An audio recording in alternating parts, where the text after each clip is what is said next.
I found this article over at PC Gamer to be a fascinating read through the other day because it talks about how the video game to TV boom hasn't really even started yet. And they talk about these 30 other series of movies that are on the way, which we're totally going to dive into because I think there's a lot of potential here for things that are coming in the pipeline.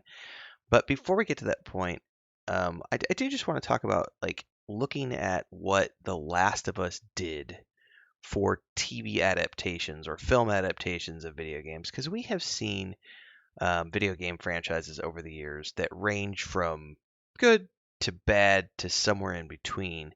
And then we had The Last of Us come out, which went from being not just only a good adaptation, but took a video game property and transformed it into prestige television that is award winning in nature and very may well win awards. We don't know yet, but it is something that transcended the typical video game adaptation space where it's mostly just fans who go and watch the show and created something where it's like, oh, everyone is watching The Last of Us, like not just gamers. You had a lot of, a lot of millions and millions of people watching who had never played the games, who had no idea, and then got out of it going, oh my God, that's based on a video game. And then I feel truly sorry for them as they head into season 2 and 3 of that show, which are based on the second game because it's not a happy place. I love the second game. I think that's going to be a blast to watch seasons 2 and 3 of The Last of Us unfold because it's being done by people who really care about television and creating something that's gripping and worth watching. But it is subject matter that's very difficult. And Chris has never played the games, but she's watched me play the games. And we kind of went over a synopsis of the second season, and she was like, "Why would anyone want to watch that?" And I was like, "Well, because you're invested in the characters, like." And not everything needs to be, that's why there's Greek tragedies and Shakespearean plays. Not everything is a happy ending. Some stories have a ambiguous ending, and some stories, you interpret your own ending. In any case, The Last of Us showed that a video game property could be turned into prestige television. Now, whether or not anyone else can accomplish that is another question entirely, because I feel like a lot of the times when we get a video game adaptation, um, it's going to be something like the Resident Evil films, which are fun but not prestige. The Resident Evil show, which was cringy at best. Things like the Halo show from Paramount Plus, which I honestly truly enjoyed the hell out of, but a lot of people were upset with because it's a completely different timeline that has nothing to do with the established canon or the the video games that came before. There's a lot of different ways that things can be done. And this article brings up a good point because I hadn't thought about this till I was scrolling down. Then we have things like Arcane, which was an animated show put out by Netflix all around the League of Legends franchise. I have never played League of Legends in my life. I only know of it as a MOBA title. Never played the games, never played the game, never knew anything about the franchise, knew nothing. I watched Arcane on Netflix and had my mind blown because it was the first time in my life I had ever seen animation done at such a high quality that I felt like this was prestige television. It wasn't like a Disney film. It was, oh my God, this is a show for adults. Like this is, and now I'm invested. Now I want to know more about the world and the characters. And it got me interested enough to say, hey, when the League of Legends MMORPG that's in development comes around, I'm going to want to play that. I still have no desire to play the MOBA title because I'm not really big into PvP. The game may have PvP when the MMO comes out. We'll see. But in any case, it got me into the show. So the idea that we're entering into this space where the video game to TV boom hasn't even truly started yet. I think this is a very poignant article that's coming along at a perfect point in time because even though we have had adaptations in the past and they've been ramping up in the past few years, it's just that's like the floodgates have now been opened and we're about to get a whole slew more. So I kind of want to go through here and talk about some of this stuff. Um, so the article is talking about how we're in a boom for TV shows based on video games.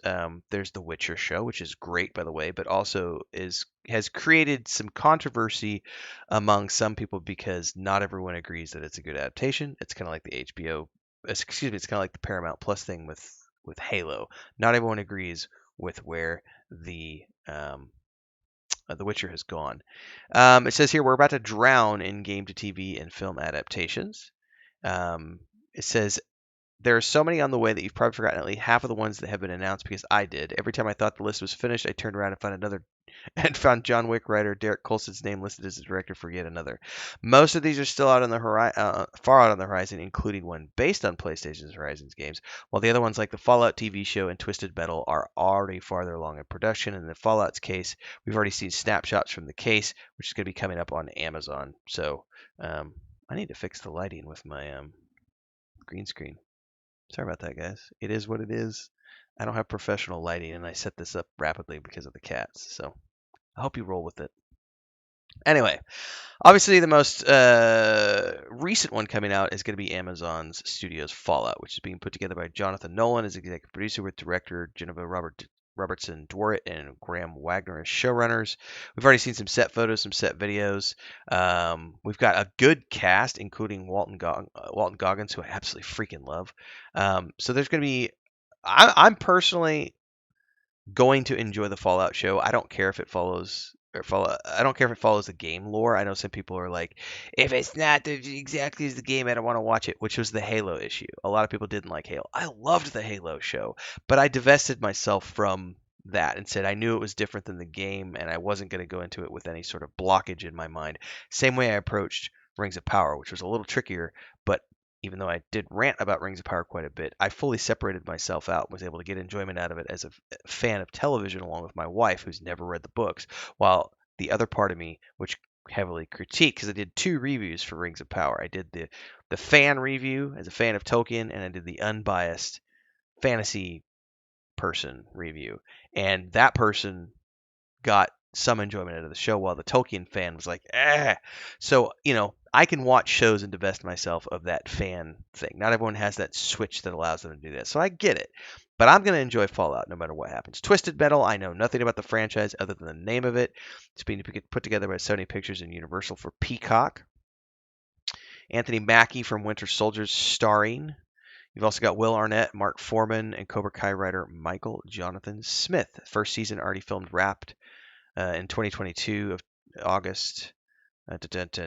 Coming out later. Then we have the Borderlands. I thought this was a film. Yeah, Kate Blanchett, Kevin Hart, Jamie Lee Curtis, Jack Black. Filming wrapped in 2021 with Eli Roth. Had some reshoots that were done by Tim Miller. No idea when it's coming out yet. The Medium says here. I know nothing about this. Still in a concept phase as of the last time they heard about this. This is not to be confused with the show. This is an adaptation of the 2021 horror game. Then we have a Ghosts of Tsushima.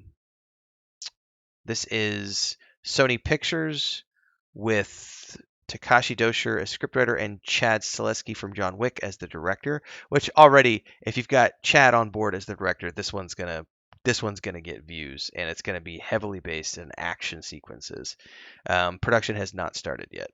God of War, of course, this one's already filming, I think. It's going to be Sony Pictures and Amazon Studios, show run by Ralph Judkins, which I criticized because he's supposedly the showrunner on Wheel of Time as well, and I don't see how you can balance two major franchises like this. But I will also, as I mentioned in the review when I did that coverage of the original news, I admitted that like God of War is a much more stripped down production compared to Wheel of Time, because you're not dealing with 13 massive books. You're dealing with a single video game, and you're only adapting that one game. So it's really much easier to do it on a one season run. Death Stranding.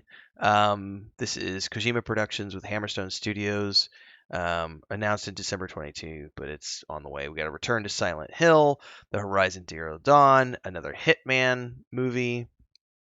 Show. This is going to be Fox on Hulu. There's been a couple of Hitman films. I've enjoyed both the Hitman films. Like, they're not prestige by any means, but they're kind of like watching like the Transporter movies or the Fast and Furious films. You go into those films knowing that they're not going to be, it's popcorn fare. And there's nothing wrong with good popcorn fare.